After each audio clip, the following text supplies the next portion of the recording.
வணக்கம். ஐயா சு. வெங்கடேசன் அவர்கள் எழுதிய வீரயுக நாயகன் வேல்பாரி 3ஆம் பாகம், பகுதி 51.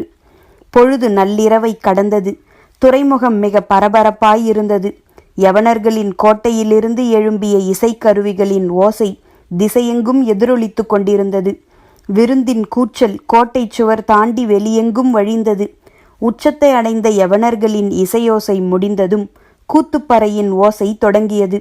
பாண்டிய அழகிகள் ஆட்டத்தில் இறங்கிவிட்டனர் என்பது புரிந்தது. விருந்தில் விடைபெறும் தருணம்தான் வெறிகூட்டும் ஆட்டம் நிகழும். அல்லது அப்பொழுதுதான் மனம் புதியதாய் ஒன்றை அடைய முன்னிலும் அதிகமாய் ஏங்கி நிற்கும். அதனால்தான் விருந்துகள் பின்னிரவுக்கு பின்னர் சூடு பிடிக்கின்றன.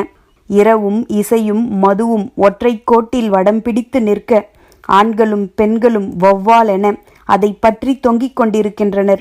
மோகம் எது ஒன்றையும் தலைகீழாக மாற்றுவதில்லை. தலைகீழாக மாறும் பொழுதுதான் அது இயல்பு கொள்கிறது. ஹிப்பாலஸின் நாவாய் துறைமுகத்தில் பெருவீரனைப் போல் கம்பீரமாய் நின்று கொண்டிருந்தது. மீகான் நின்று பார்க்கும் அதன் கூம்பு மாடத்தின் கீழே திரையர்கள் உட்கார வைக்கப்பட்டிருந்தனர். அவர்களிடம் இருந்து சற்று தள்ளி யவன காவல் வீரன் ஒருவன் நின்று கொண்டிருந்தான். காவல் வீரர்களின் கவனமெல்லாம் நாவாயில் பொருள்களை ஏற்றும் பணியாளர்களின் மீதே இருந்தது. கைகளில் பெருந்தடி கொண்டு பிணைக்கப்பட்டுள்ள திரையர்களை பாதுகாக்க வேண்டிய தேவை எதுவும் இருப்பதாக அவர்களுக்கு தோன்றவில்லை. குத்த வைத்தபடி உட்கார்ந்திருந்த நீலன் சற்றே தலை தூக்கி பார்த்தான். அவனுக்கு நேர் எதிரே வானில் மெல்லிய 3ஆம் பிறை நிலவு கண் சிமிட்டியது. பரம்பின் செய்தியை அது ஒளி சிந்தி அவனுக்கு சொல்லுவது போல் இருந்தது. பிறை நிலவை கூர்ந்து பார்த்து கொண்டிருந்தான். நினைவுகள் எங்கெங்கோ ஓடி மறைந்தன. பிற விண்மீன்களையும் பார்த்தான். எல்லோரும் இங்கே வந்துவிட்டீர்களா என்று மனம் கேட்டபொழுது உதட்டோரம் சிரிப்பொன்று மேலெழுந்தது. காலம்பன் நீலனையே பார்த்து கொண்டிருந்தான்.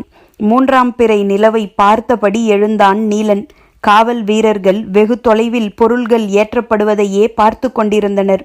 எழுந்த நீலனின் கண்ணில் முதலிற் பட்டது வைகையின் நடுவில் அசைந்தபடி கடல் நோக்கி போகும் கப்பல் ஒன்று. அதை சற்றே கூர்ந்து கவனித்தான். விளக்கொளியால் கப்பலின் மேல் தளத்தில் இருப்பனவற்றை அவனால் துல்லியமாக பார்க்க முடிந்தது. வேலையாள் ஒருவன் மீகான் நிற்கும் கூம்பு மாடத்தின் மேல் கூண்டு ஒன்றினை வைத்துவிட்டு கீழிறங்கிக் கொண்டிருந்தான். நீலன் அதை உற்று கவனித்தான். தேவவாக்கு விலங்கை கொண்டு செல்ல வடிவமைக்கப்பட்ட கூண்டுதான் அது என்பது பார்த்ததும் புலப்பட்டது. இனியும் காலம் தாழ்த்த வேண்டாம் என்று முடிவு செய்தபடி கீழே அமர்ந்தான். அமர்ந்த வேகத்தில் அவனது நாக்கு குழன்று சிற்றொலியை எழுப்பியது. அணில் எழுப்பும் ஒலி போல் அது இருந்தது. திரையர்கள் யாருக்கும் எதுவும் புரியவில்லை. ஒருவர் முகத்தை மற்றொருவர் பார்த்தனர். காலம்பன் நீலனின் செயலை கூர்ந்து கவனித்து கொண்டிருந்தான். கூட்டத்தின் நடுவில் உட்கார்ந்திருந்த பரம்பின் வீரர்கள் இருவருக்கான ஒலிக்குறிப்பு அது. அவர்கள் தங்களுக்கான உத்தரவு கிடைத்ததும் வேலையை தொடங்கினர். அவர்கள் கழுத்தை ஒட்டி வேர்க்கொடி ஒன்றினை கட்டியிருந்தனர். கீழ்த்தாடையை கழுத்தோடு தாழ்த்தி நாக்கை நீட்டி அவ்வேர்க்கொடியை பற்ற நினைத்தான் பரம்பின் வீரன். அது உள்கழுத்தில் பதிந்திருந்ததால் எளிதில் நாக்கின் நுனிக்கு சிக்கவில்லை. மீண்டும் மீண்டும் முயன்றான். சிறிது நேரத்தில் நாக்கின் நுனியில் வேர்க்கொடி சிக்கியது. மெல்ல அதனை நுனி நாக்கிலேந்தி உள்வாய்க்கு கொண்டு வந்தான். இவர்கள் என்ன செய்கிறார்கள் என்று திரையர்களுக்கு புரியவில்லை. உற்று பார்த்து கொண்டிருந்தனர். பரம்பின் வீரர்கள் இருவரும் கழுத்தில் சுற்றியிருந்த கொடியை பல்லால் கடிக்கத் தொடங்கினர். அது நத்தைச்சூரியின் காய்ந்த இலைகளை கொண்டு திருகி கட்டப்பட்ட கொடி. நத்தைச்சூரியை வாயிலிட்டு மென்ற ஒருவன் கல்லை கூட கடித்து நொறுக்கி விடுவான். அதன் சாறு உருவாக்கும் வீரியத்துக்கு இணையில்லை. நத்தைச்சூரியின் இலைகளை மென்று அதன் சாறு பல்லிடுக்கில் இறங்கத் தொடங்கியதும் மாற்றங்கள் தெரியத் தொடங்கின. பல் ஈறுகளில் கங்கினை கொட்டியது போல அவர்கள் துடிக்கத் தொடங்கினர். எலியின் வீறு கொண்ட வகையான செம்மூக்கனை போல அவர்கள் மாறினர். மேல்தாடை பற்கள் கீழ்த்தாடை பற்களை நரநரவென கடித்து நொறுக்கி விடுவது போல் இருந்தன. கடவாய்ப்பற்கள் இலையின் கடைசி சாறு இறங்கும் வரை அரைத்து கொண்டே இருந்தன. எந்த கணம் அது தொடங்கப் போகிறது என்பதை காண நீலனின் கண்கள் ஆர்வத்தோடு காத்திருந்தன. ஒரு கனப்பொழுதில் அது தொடங்கியது. அவன் முதலில் தன் கைகளில் பூட்டப்பட்டிருந்த மரக்கட்டையை கடிக்கத் தொடங்கினான். மிக கடினமான மரங்களை சோளத்தட்டையை கடித்து துப்புவது போல துப்பினான். நிகழ்வதை காலம்பன் இமைக்காமல் பார்த்து கொண்டிருந்தான். செம்மூக்கனின் வேகம் கடிக்கத் தொடங்கிய பிறகுதான் பல மடங்கு அதிகமாகும். மற்ற எலிகள் மண்ணின் மேலே எவ்வளவு வேகமாக ஓடுமோ அதே போல செம்மூக்கன் மண்ணுக்குள் கரகரவென கடித்து துளையிட்டு கொண்டே ஓடும் என்பார்கள். கப்பலின் மேலே இருந்த இரு செம்மூக்கன்களும் தமக்கு விலங்காய் இடப்பட்ட கை கட்டைகளை கடித்து துப்பத் தொடங்கியதும் வேகம் பல மடங்கு அதிகமானது. தனது கை கட்டையை கடித்து இரு துண்டாக்கியதும் நீலனை நோக்கி பாய்ந்து வந்தான் ஒருவன். நீலனோ காலம்பனை கை காட்டினான். வந்தவன் திரும்புவதற்குள் மற்றொருவன் காலம்பனின் கை கட்டையை கடித்து கொண்டிருந்தான். அவன் முடிப்பதற்குள் நீலனின் கை கட்டையை கரகரவென கடித்து துப்பி இரு கூறாக்கி முடித்தான். அடுத்தடுத்து ஒவ்வொரு வீரனின் கை கட்டையையும் கடித்து துப்பிக் கொண்டிருந்தனர். நத்தைச்சூரியின் வீரியம் குறையும் முன் கடித்தாக வேண்டும். நேரமாக ஆக அதன் வீரியம் குறையத் தொடங்கும். அவ்வாறு குறைந்து விட்டால் கடிப்பவனின் பல்வலி தாங்க முடியாததாகிவிடும். ஆனால் இப்பொழுது இருக்கும் நிலையில் அவர்கள் இருவரும் இக்கப்பலையே கடித்து இரு கூறாக்கி விடுவார்கள். அவர்களின் உடலில் ஏறியிருந்த வன்மம் நத்தைச்சூரியையும் விஞ்சுவதாக இருந்தது. செம்மூக்கனின் வேகம் உச்சத்தில் இருந்தது. காலம்பன் ஓர் அதிசயத்தை கண்முன்னால் பார்த்து கொண்டிருந்தான். வேலை முடிந்தும் செம்மூக்கன்களின் வேகம் குறையவில்லை. அவர்கள் நாவாயின் விளிம்பை கடித்து தங்களை ஆசுவாசப்படுத்த முயன்று கொண்டிருந்தனர். ஆனால் வேலை இனிமேல்தான் தொடங்கப் போகிறது. இப்பொழுது உடலில் ஏறி நிற்கும் வீரியத்தை எது கொண்டும் குறைக்க முடியாது. பரம்பின் மற்ற 3 வீரர்களும் இடுப்பு துணியோடு இணைத்து கட்டப்பட்டிருந்த நார்கொடியை உருவி எடுத்தனர். அவையெல்லாம் பால் கொரண்டியின் காய்ந்த சக்கைகளை கயிறாக திரித்து கட்டப்பட்டவை. கயிறுகள் எல்லாம் சிறு சிறு அளவாக பீக்கப்பட்டு ஆளுக்கு ஒரு பகுதி கொடுக்கப்பட்டன.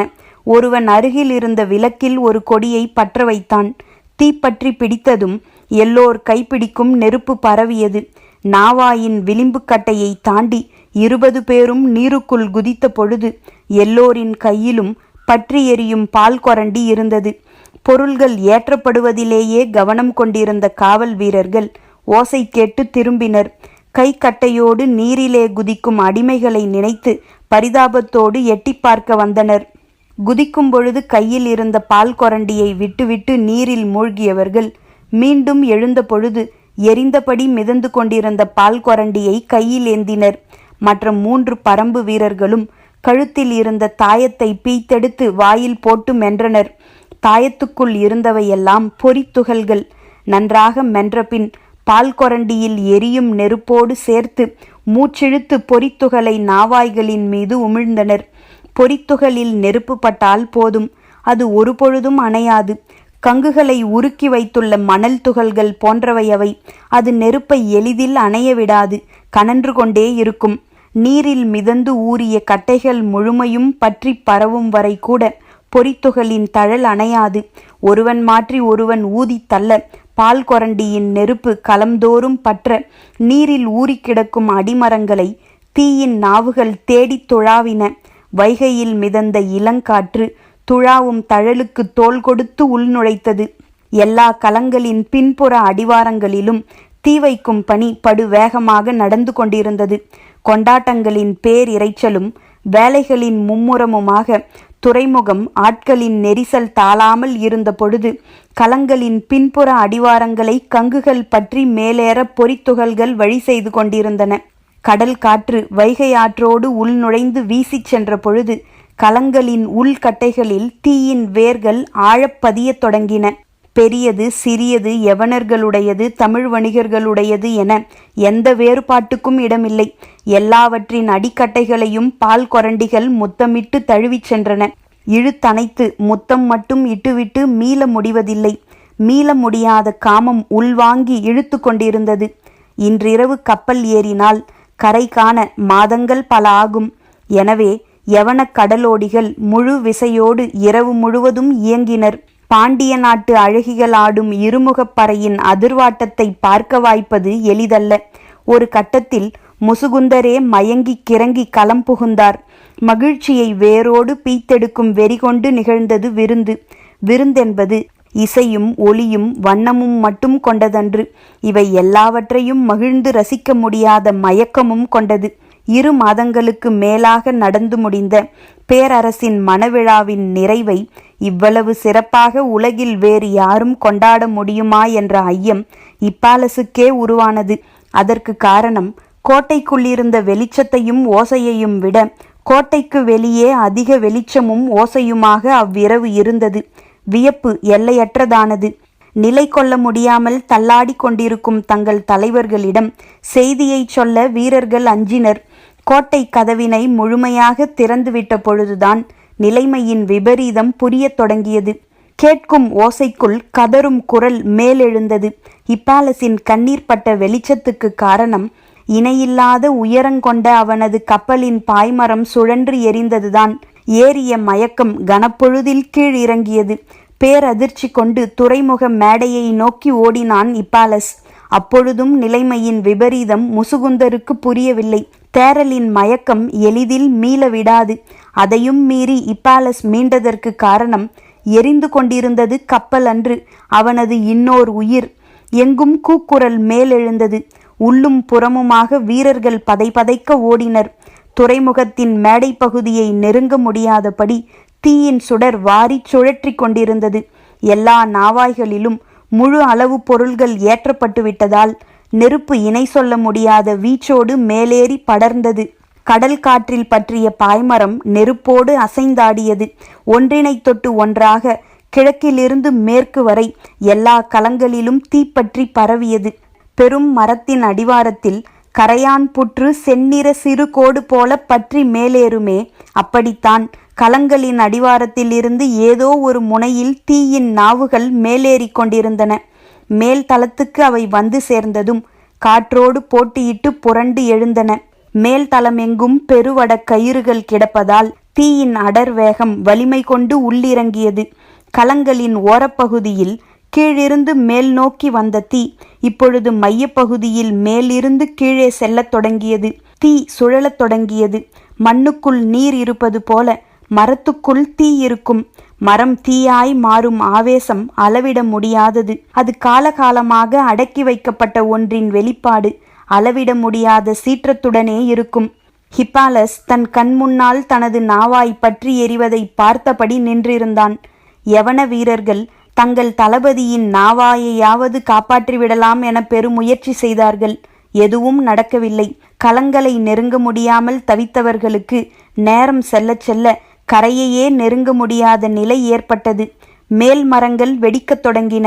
கொடிமரங்கள் சரிந்து வீழ்ந்தன. பாய்மரத் துணி காற்றெங்கும் சாம்பலாய் பறந்து கொண்டிருந்தது. மற்றவர் அறியா வண்ணம் முன்னிரவே 2 கப்பல்களில் தேவாங்கினை ஏற்றி அனுப்பி வைத்த சூழ்கடல் முதுவன் நள்ளிரவுக்கு பின்னர்தான் விருந்துக்கு வந்து சேர்ந்தான். கடைசியாக வந்து தேரலுக்குள் ஆழப் புதைந்தான். அவனது மகிழ்வு எல்லோரையும் விட எல்லையற்றதாக இருந்தது. அருந்தும் குவளைக்கு விளிம்புண்டு, ஆனால் தேரலுக்கு அதுவும் இல்லை என நம்புபவன் அவன். தேவாங்குகள் இருக்கும் பிற களங்கள் துறைமுகத்தில்தான் நிற்கின்றன. யவனர்களின் நாவாய்கள் எல்லாம் புறப்பட்ட பின் இறுதியாக அதனை நகர்த்துவோம் என்று முடிவு செய்த சூழ்கடல் முதுவன் ஆடல் அழகிகளோடு உள்ளறைக்கு போனான். வெளியெங்கும் எதிரொலித்து கொண்டிருந்த பெருங்கூச்சல் எதுவும் அவனை எட்டவில்லை. இருமுகப்பறையின் இன்பத்தை தனித்து அவன் அனுபவித்து கொண்டிருந்தான். பெருங்கலங்கள் வெடிப்புற்று தெரிக்கும் ஓசை கூட அவனை சென்று சேரவில்லை. எழும் கரும்புகையால் மூச்சடைத்த பொழுதுதான் வெளிவரத் துணிந்தான். அப்பொழுது அவனது களமான கடற்கோதையை நெருப்பு முழுமையாக அணைத்து பிடித்து கொண்டிருந்தது. நீரில் அசையும் களத்தின் மீது நின்று ஆடியது நெருப்பின் சுடர். கிழக்கு முனையிலிருந்து ஒருவர் பின் ஒருவராக எல்லோரும் கரையேறினர். கைகளில் 2 கூறாக தொங்கிக் கொண்டிருந்த கைக்கட்டைகளை காலம்பன் பீய்த்து எறிந்தான். பூட்டப்பட்ட கட்டைகளிலிருந்து விடுதலையான எல்லோரும் கைகளை வீசியபடி கரையோரத்தில் நடக்கத் தொடங்கினர். எழும் புகையால் வான்மண்டலம் மறைந்தது. 3ஆம் பிறை நிலவினை நீலனால் பார்க்க முடியவில்லை. ஆனால் காலை கதிரவனின் ஒளித்தகிப்பை நீருக்குள் பார்த்து கொண்டிருந்தான். வைகை செம்மூதாயாய் கனன்று கொண்டிருந்தது. கதைகளை மறக்காமல் காலம் அவன் கண்ணுக்கு காட்டிக்கொண்டிருந்தது. துறைமுகம் ஒன்று முழு முற்றாக எரிவதை உலகின் பெரும் வணிகர்கள் எல்லோரும் ஒன்று கூடி பார்த்து கொண்டிருந்தனர். ஆனால் அதனினும் வீரியத்தோடு எரிந்து கொண்டிருந்தது காலம்பனின் சினம். எரியூட்டிய வேலையை செய்ததெல்லாம் பரம்பின் வீரர்கள்தாம். தாங்கள் எதுவும் செய்யவில்லை என்ற கோபத்தில் மிதந்தபடி எரிந்து கொண்டிருந்த கலங்களை ஒரு புறமாக சாய்த்து தலை குப்புற கவிழ்த்தலாமா என்று கேட்டபடி மீண்டும் கடலுக்குள் இறங்கினர் திரையர்கள். நீலன் தடுத்து மேலேற்றினான். தேவாங்கினை மீட்டுச் செல்வதே நமது நோக்கம் என்பதை நினைவுபடுத்தி அழைத்துச் சென்றான். காலம்பனின் கண்கள் கருங்கை வாணனையும் திதியனையும் விடாது தேடின. அவர்கள் இங்கு வரவில்லை. பாண்டியனின் இணைமீன் கவசத்தை மார்பில் அணிந்தபடி எவன் எதிரில் வந்தாலும் அவன் காற்றிலே வீசப்பட்டு கொண்டிருந்தான். காலம்பனின் கைப்பிடிக்கு நதி சிக்கினால் அதையும் சுழற்றி எரிந்து விடுவான் என்றுதான் தோன்றியது. எரியும் நதியின் எதிர் திசை நோக்கி அவர்கள் நடந்தனர். எங்கும் கூக்குரல்களும் வெடித்து உமிழும் நெருப்பின் குரலுமாக இருந்தது. அருகில் இருந்த அருகன்குடியிலிருந்து மக்கள் சாரி சாரியாக ஓடிக்கொண்டிருந்தனர். திரையர்கள் மட்டும் நெருப்பை திரும்பிக்கூட பார்க்காமல் பாண்டியனின் கோட்டையை நோக்கி போய்க் கொண்டிருந்தனர். வழியில் இருந்த பெருஞ்சுவரின் ஓரத்தில் எரி உளிகள் சாய்த்து வைக்கப்பட்டிருந்தன. விலகிப் போய்க் கொண்டிருந்த காலம்பனின் கண்களில் அவை பட்டன. ஆழ்கடல் செல்லும் மீனவர்கள் பெருஞ்சுறாக்களை எரி உளியால் எரிந்தே பிடிப்பர். இணையற்ற நீளமும் கூர் முனையும் கொண்ட எரி உளிகளை கைகளில் அள்ளினான் காலம்பன். எரியும் நெருப்பினை விஞ்சி கேட்டன சில மனித குரல்கள். நீலன் திரும்பி பார்த்தான். கடைசியாய் நின்றிருந்த களம் ஒன்றின் மீதிருந்து கதறிய அடிமைகளின் குரல்கள் அவை. எல்லோரின் கவனமும் அப்பக்கம் திரும்பியது. கைகால்களில் விலங்கிடப்பட்டதால் யாராலும் தப்பிக்க முடியவில்லை. நெருப்பு சுற்றியபடி அவர்களை நெருங்கிக் கொண்டிருந்தது. களங்களின் மேல் விளிம்பை உடைத்து கொண்டு உள்நுழைந்த திரையர்கள் விலங்கினை பீத்தெறிந்து அவர்களை வெளியில் தூக்கி வீசினர். வீசப்பட்டவர்கள் யாரும் தப்பித்து ஓடாமல் மீண்டும் களம் நோக்கியே கதறியபடி நெருங்கினர். காரணம் புரியாமல் நீலன் நின்ற பொழுது மீகான் நிற்கும் கூம்பு மேடையில் ஒருவன் கட்டப்பட்டிருப்பது தெரிந்தது. எம் தலைவனை காப்பாற்றுங்கள் என்று அவர்கள் கதறினர். துணிந்து மேலேறிய திரையர்கள் மரம் பிளந்து அவனை தூக்கி வந்தனர். உடலெங்கும் செதில் செதிலாக பிளவுற்று இருந்த அவன் அரை மயக்கத்தில் இருந்தான். விடுவிக்கப்பட்ட அடிமைகள் அவனை உயிரென தாங்கிக் கொண்டனர். பாண்டிய வீரர்கள் பெருங்கலங்கள் எரியும் இடத்தில் கூச்சலிட்டு கொண்டு கிடந்ததால் ஓரத்திலிருந்து பற்றி எறிந்த இச்சிறு களத்தை யாரும் பார்க்கவில்லை. ஆனால் நீலனின் மனதில் இக்காட்சி நெகிழ்வை ஏற்படுத்தியது. விடுவிக்கப்பட்ட அடிமைகள் தாங்கள் உயிர் பிழைத்தால் போதுமென ஓடுவதற்கு மாறாக தம் தலைவனை காப்பாற்றும் வரை அந்நெருப்பை விட்டு அகலாமல் இருந்தது அவனுக்கு வியப்பை ஏற்படுத்தியது. மீட்கப்பட்ட அவர்கள் உடன் வந்து கொண்டிருந்தனர். பற்றி எரியும் கலங்கள் நோக்கி கோட்டையில் இருந்த வீரர்கள் எல்லோரும் பாய்ந்து ஓடியதால் திறந்து கிடந்த கோட்டைக்குள் பரம்பின் வீரர்கள் நுழையும் பொழுது கேட்க யாரும் இல்லை. தேவவாக்கு விலங்கின் கூண்டருகே வந்து நின்றான் நீலன். 4 பெருங்கூண்டுகளுக்குள் இருந்தனவற்றையெல்லாம் கூண்டோடு தூக்கினர் திரையர்கள். எண்ணிலடங்காத குதிரைகள் கட்டுத்தறியில் நின்று கொண்டிருந்தன. கட்டுத்தறியில் வரிசையாய் குதிரைகள் நிற்பது போலத்தான் துறைமுகத்தில் கலங்கள் நிற்கின்றன. பின்னிரவு கழிந்ததும் துருத்தியில் ஊதுவதைப் போல இடைவிடாது வீசியது கடற்காற்று. காற்றின் வேகம் தழலை வெளியெங்கும் வீசி விளையாடியது. நெருங்க முடியாமல் போராடி கொண்டிருந்தனர் பாண்டிய வீரர்கள். இளமருதன் தன்னால் முடிந்ததனைத்தும் செய்து பார்த்தான். எதுவும் ஆகவில்லை. அப்பொழுதுதான் ஓடி வந்த ஒரு வீரன் செய்தி சொன்னான். நெருப்பினும் கொடுஞ்செய்தியாக அது இருந்தது. தன் வீரர்களோடு அருகிருந்த யவனக்கோட்டைக்குள் ஓடினான். அங்கு கட்டப்பட்டிருந்த குதிரைகளில் ஏறி மேற்திசையில் இருந்த பாண்டிய கோட்டையை நோக்கி விரைந்தான். வழக்கம் போல அவனது ஆலா காற்றை கிழித்து சீறி பாய்ந்தது. மற்ற வீரர்கள் அவனை பின்தொடர்ந்து விரைவதற்கு நீண்ட நேரமானது. அவன் பாண்டியர் கோட்டைக்குள் நுழைந்த பொழுது தேவாங்கினை தூக்கி கொண்டு அந்த கூட்டம் போய்விட்டது. இவ்விரவில் நெடுந்தொலைவு போயிருக்க முடியாது என முடிவு செய்த இளமருதன் தனது படையோடு அவர்களை நோக்கி விரைந்தான். திரையர்களை சுமந்து செல்லும் குதிரைகளால் ஒரு பொழுதும் பாய்ந்து செல்ல முடியாது. புறப்பட்ட சிறிது நேரத்திலேயே அதை நீலன் உணர்ந்தான். எனவே தானும் மெதுவாகவே குதிரையை செலுத்தினான். விடுவிக்கப்பட்ட அடிமைகளும் குதிரை ஏறி இவர்களோடு வந்து கொண்டிருந்தனர். அவர்களை விலகிப் போகச் சொல்ல நீலனுக்கு மனமில்லை. தங்கள் தலைவனை ஒரு குதிரையில் தாங்கி பிடித்தபடி மற்றவர்கள் சூழ வந்தனர். அப்பொழுதுதான் எதிர்பாராமல் இருளுக்குள்ளிருந்து பாய்ந்து வந்திறங்கின ஈட்டிகள். குதிரைகள் சிதறி விலகின. மெதுவாக போய்க் கொண்டிருந்த தனது குதிரையை இழுத்து நிறுத்தினான் காலம்பன். கையிலேந்திய எரி உளி கொண்டு சுறா வேட்டையை தொடங்கினான். இருளெனும் பெருங்கடலுக்குள் காலம்பன் வீசிய எரியுளிகள் வந்து கொண்டிருந்தவர்களின் உடல்களை இடைவிடாது துளைத்து வெளியேறிக் கொண்டிருந்தன.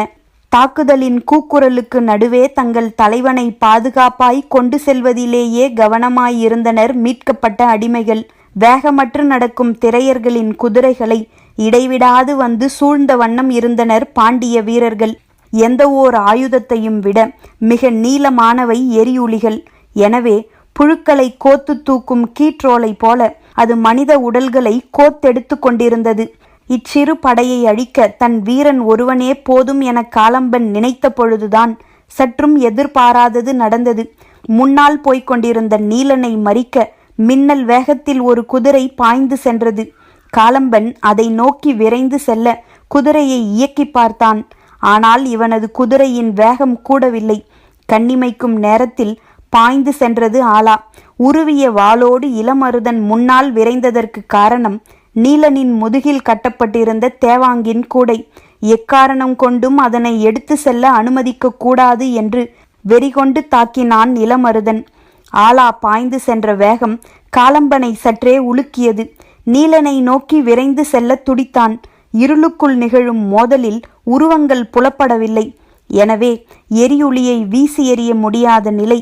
கன நேரங்கூட காலம்பனால் தாங்க முடியாமல் குதிரை விட்டிறங்கி பாய்ந்து ஓடினான். சற்றும் எதிர்பாராமல் வெட்டி வீசப்பட்ட தலையொன்று அவனை கடந்து போய் இருளுக்குள் உருண்டது. காலம்பன் அதிர்ந்து நின்றான்.